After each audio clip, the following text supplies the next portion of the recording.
Welcome back to another episode of Legend, the motherfucking Comic. Happy Thanksgiving.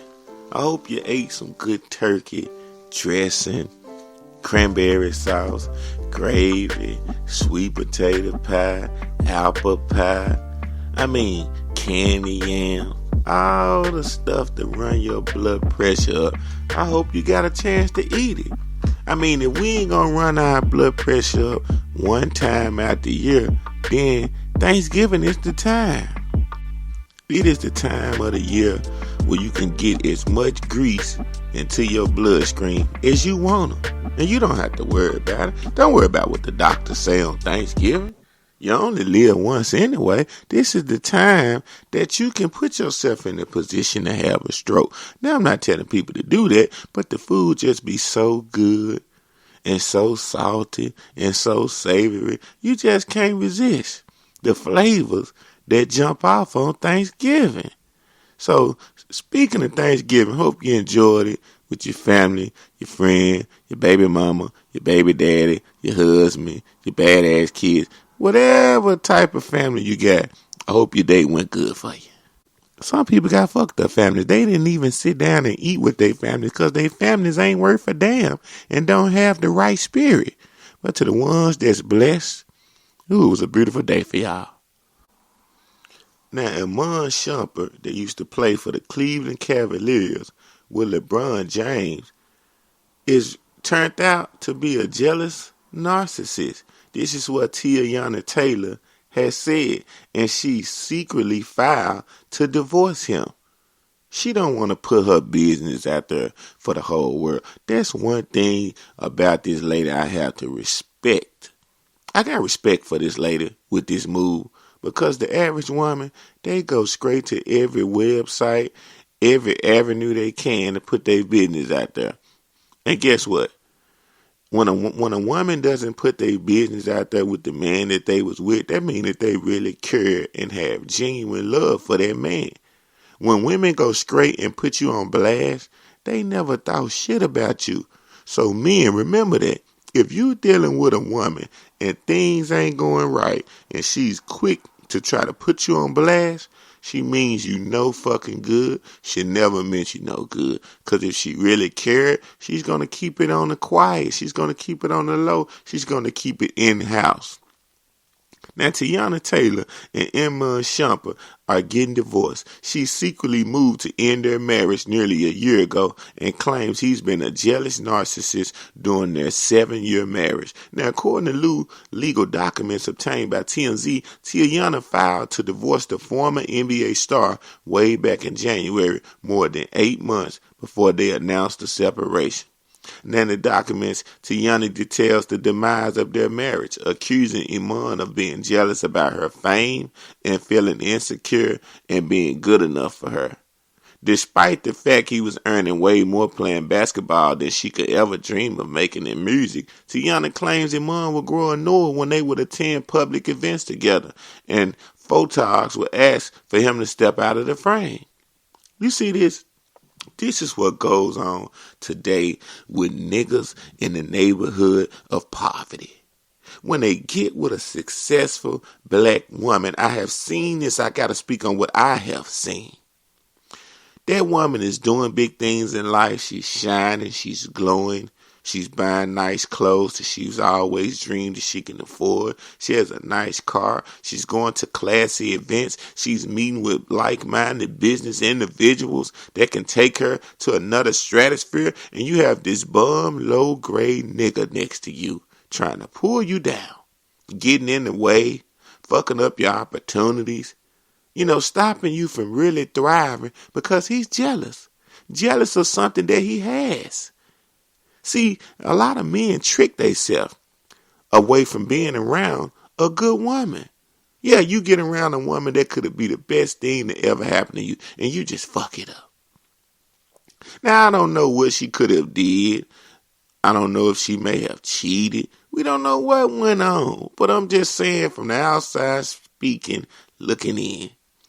Now, she says when Iman signed a $40 million contract with the NBA Cleveland Cavaliers in 2015, the same year he was also paid another $8 million by the New York Knicks.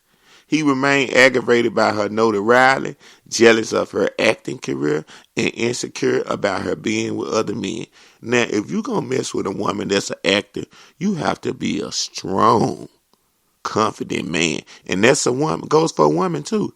If you messing with somebody that's an actor, they're going to get close to people. That's a part of their job. And if you can't take it and deal with it, you never need to come into these people's life. Let them be, let them move on, get out the way.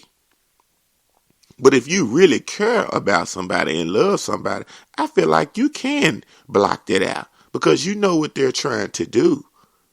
And the only way that you can be beside them, you have to be supportive. You can't be saying, why you kiss them like this in this movie scene? Why you smack them on the butt like that? You was really enjoying that scene, wasn't it? You can't do all those type of things to people because they deal with so many people that they're going to come in contact with to make movies, videos, commercials, just period. That if you make them start to feel comfortable about something that they was comfortable doing and putting their all into it, you're going to take away from the best that they can be with what they doing because they're going to be in the back of their head worried about what you think. And they're not going to perform right. That's why it takes special people to be with people that's trying to do something out of the ordinary. Remember that in your life. If you're trying to do something extraordinary in your life, the average person is not going to be able to be by your side. It takes a special person with something extraordinary deep down inside of them to stand alone and understand what you're trying to do. Now, sources with direct knowledge told TMZ Teyana wanted to keep this private as long as possible, initially choosing to file with their initials. Yeah, because they know you got nosy people online that will Google your whole life. They will Google your whole life and tell you more about your life than you. So that was smart of her to file it with their initials to kind of keep people from looking them up. Now, however, Iman's recent filing in the divorce proceeding included full names, thus thrusting everything into the spotlight. Teyana claims that when Iman started sending her negative text messages with condescending and manipulative language in response to her being in the spotlight, she claimed he would pick fights with her for no reason, even on her birthday, and then apologize. Yeah, this nigga is crazy. Who picks fights for no reason and then apologize? That's when you're starting to have something wrong with your mental capacity. You picking fights with the person that you sleep with. You picking fights with the person that you eat with. Look, if you got to start doing that, it's time to separate. It's nothing else going on. Now, in the documents that she filed in Georgia, she said that he was treating her cruelly and displaying extreme narcissist behavior. Now, she said when he did that, she tried to still make it work. She said she began to intentionally dim her life for her husband to try to have a harmonious and peaceful marriage. And she said when she did that, he got more angry and more angry about her stardom. This is what it is. She's still doing stuff because when you're in the music industry, music doesn't die out with age. That's the good thing about being a musician, an actor, or a comedian. It doesn't die out when you get older. You can do it until you leave this planet. But when you're an athlete, once you get a certain age, it's over. The teams don't want you no more. Nigga, you ain't no product no more. You can't produce like you used to. So that's why he jealous. She's still making a lot of money. He ain't. He sees she around all these different motherfuckers. You know. And he slick hating. Instead of going out there and trying to figure out another way to run him up a bigger bag while she getting money, he ain't doing that. He's sitting around. He's got more time to pay attention to her more than ever because he's out of the NBA. Now, Teyana says she turned down recording opportunities and acting gigs because he didn't want her to work. Now, he going too far now. Nigga, you ain't getting no money no more. How you gonna try to stop me for getting money? It doesn't make no sense. Then after she started working and gave birth, he started complaining. This is a case of a nigga that don't know what he wants to do. Women, do not let a man lead you if he don't know how to lead himself. If he can't lead himself, how can he lead you? And if he's leading you in a direction that's making you crash, you need to stop following that leadership. See, that's the problem. Some men, some women get led by the wrong man, and then when they meet the right man, they scared to let him take the lead, and they miss out on their blessing. We can't do that. This how much of a sucker this nigga is. She even went so far as to use her connections to try to get him into Hollywood. He turned it down. Yeah, he turned it down. And that's what she was like, you know what? It's nothing I can do to please you this. It's nothing I can do to fix this marriage. This man has lost his mind. If I stay around him, I'm going to be damaged. I'm out of here. What more can I do? I done stopped working. I stopped back working. I'm trying to get you a job. Nothing is making you happy. That's when she said she finally pulled the trigger because she was unable to handle the emotional roller coaster. It was too much. Now, she claims that mom has been involved in multiple cheating scams during their marriage, too. And had a DUI arrest. Yeah. So, that's why this nigga is like this. He been cheating on her like a motherfucker. She done caught him. And when a man get caught cheating several times with a woman that he really care about and she's sexy too, he get to start thinking that she gonna cheat. He think that the moment her opportunity arrives to get payback on him, she gonna do it. That's why this nigga is acting so crazy. But you can't stop it. You cannot stop the next dick that's gonna get your lady. She is gonna get a new dick going inside of her. You fucked it up. You opened the door for the penetration. With all the disintegration you was doing, the ignorance, the stress, the hatred, the unsupportive, energy that you was bringing this lady. Come on now. That's why I be telling people, if you was getting money and you ain't getting money no more, do not take it out on the people around you. You can't do that. For instance, like this next story. Ooh, I got a story for y'all. You better not miss it. A dad gets overwhelming support for telling kids he doesn't give a shit if their sick mom dies and doesn't love them. You heard what I said, didn't you? A dad gets overwhelming support for telling kids he doesn't give a shit if their sick mom dies and doesn't love them. Now you listening to this and you probably saying, why would this man tell his kids this? Why would he say this? That's the first thing people hear when they hear one statement. But my grandma always told me before she died. And she said this when I was a child all the way up to adult age. She says always two sides to every story, people. So sometimes when you hear somebody say something dramatic and crazy and you try to say in your mind why they saying this, figure out the whole thing. And when you hear what I'm about to tell you, you're going to understand why that man said that. If he didn't say that, what else would he supposed to say? You can't be a sucker in life. Now, the father worried he was being an asshole in this situation. But the internet unanimously decided he was absolutely in the right. And guess what?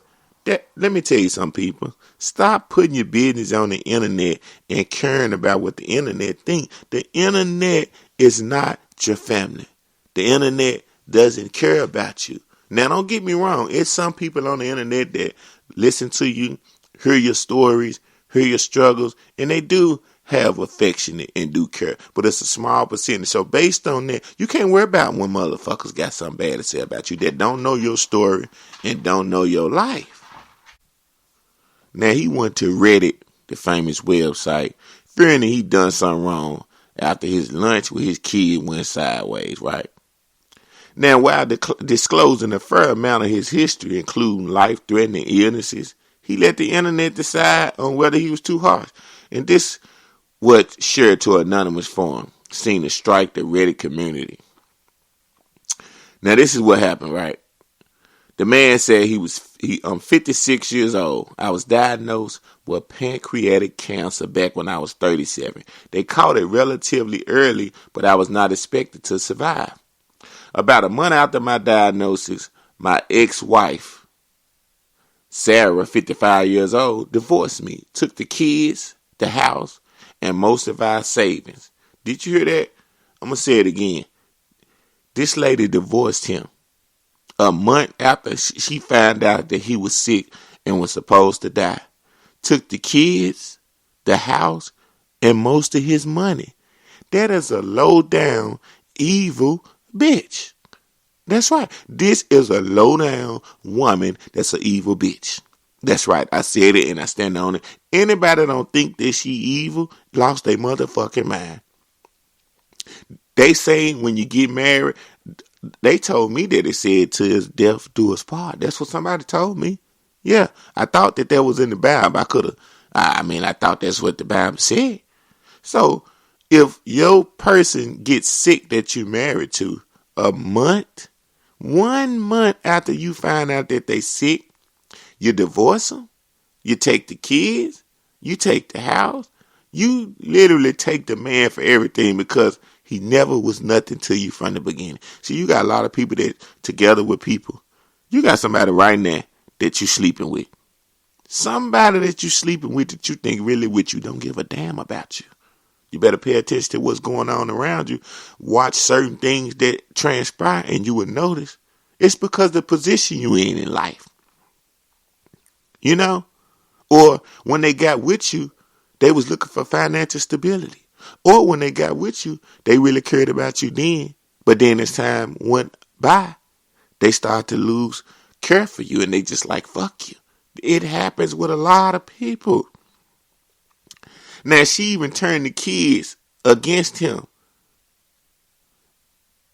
You know? He said he was the only child. His parents died in his 20s.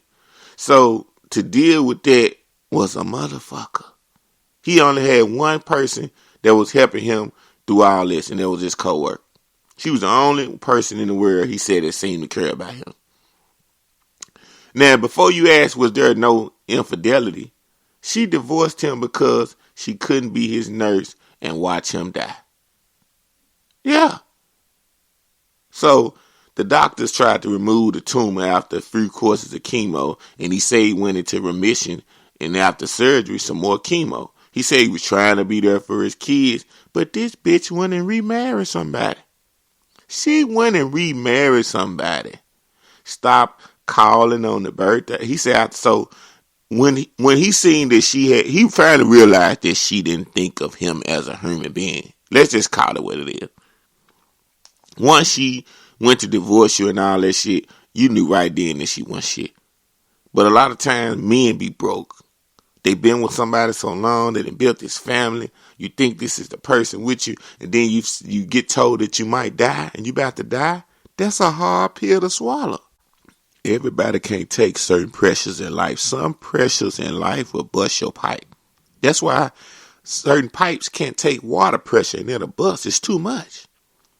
So the man said he stopped calling on birthdays, holidays, and everything after a while. Just stopped giving gifts. And he just said he gave up because he realized that this lady had pushed him all the way out. It was nothing he could fuckily do. He said hurt is almost as cancer when he realized that they didn't mean anything to him. Now he said he ended up marrying his co-worker, Jane, and they got 2 kids. But he said he loved his new family. And he said they actually give a shit about him. Yeah. The man said, I don't care how bad her dying hurts you. Now, because I care about you all as much as you care about me, not in the slightest. I won't help because I don't love her or you guys. And the reason why this man is saying that now, you want to guess? She got sick. Ain't karma, bitch. She recently got diagnosed with terminal heart disease. And she broke. You see how the tables are turned on you when you low down? You leave somebody that's sick, that been with you your whole life, then built the family with you, and you just gonna leave them and take her for everything? The real thing to do if she was cheating and getting dick down, let's just call it what it is. She had been messing with another man before he got sick. It wasn't nothing that just popped off. Because she moved too fast. She was ready to leave. She left him too fast. A week after he told her. She started getting her ex together. Okay, look, I can go and be with you now. He about to die. I ain't finna stay here for this shit. And that's what the fuck she did. Let's just call it what it is. And then, by her being so low down like that, she ended up getting sick. Now that she needs him, she put the kids up to call him to try to set up a lunch date. Ooh, these women, some else, they will use the kids to try to get to your heart. Don't let these women use the kids to get to your heart out here, man. I know I'm getting off topic, but I got to teach y'all. If you got a child and a woman that don't mean you no good and you had about her, take care of your child. Do not stay with her just because of that child and fuck your life up. Get clean away from her, set up something and take care of your child. And you let her be fast. Because they would use that kid to the dying day to get extra money out of you, to pull off all type of psychological mental games with you by using the kid. Now, he said the kids called him for the first time in over a decade to ask him out for lunch. He said, I ain't want to go. But Jane said they were extending an olive branch and to at least hear what they wanted to say. Now, he said at lunch they didn't even bother with the pleasantries. They immediately jumped into asking me to help their mom out with medical bills. Now, this is a case of this. Now, she evil for that. You turn the kids against the man so much, they so fucked up. They don't realize that they done lost their fucking mind. Coming to the man that they abandoned when he was sick. You listened to your mom. You still knew that was your dad. You knew he was on his deathbed, and you let her psych you out. He said he immediately jumped up and said, I'm out of here. I ain't got nothing for y'all. I didn't even love their mom. They did. If I loved them, I needed to help. That's what they had the nerve to tell him. They tried to play the guilt game. If you love me, you will help. Don't do it for mom. Do it for us. No, you should have cared about me as a dad, motherfucker, when I was sick, when your mama was doing me in and took everything I had before I rebuilt my life. You know? Now, he said he asked them what their half-sibling names were when the last time they called, who they spent the last 2 decades worth of father days with, and why the fuck I should give a shit about a woman who took everything and left me alone while facing my death, or about the kids who wouldn't even see me before my surgery or at any point when I was dying. He said they went silent. What the fuck can you say? The truth hurts when you fake. If they had any kind of real bone in their body, any kind of heart, they'd have broke out right then and there and went apologizing and saying, you right, we fucked up. What are we doing now? But they were silent. So you know what he said? I don't care about your mama, nor do I give a shit if she dies. And I don't care how bad her dying hurts you guys, because I care about you all as much as you care about me. Not in the slightest. I won't help because I don't love her or you guys. And he got up and left. Now, when he did that, do you know that his ex-family kept calling him, trying to tell him, man, how awful he is? Yeah. Nobody called him when he was on his dying bed, though. No, they didn't do that. She remarried somebody a year after this man went into remission. And he said he tried for 11 years trying to get this lady back. Damn. Now that's real motherfucking love, to try 11 years to get somebody back that took you for everything you ever had. You just listened to another motherfucking episode of Legend of Coming. And I'm here to let you men know, and women know, when you find out somebody ain't with you for real, when you at your lowest, when you at your rock bottom, and they been with you and around you, get away from them. Until the next time, until the next episode, do something with yourself. Do something with your life. You just might be somebody one day, Niku.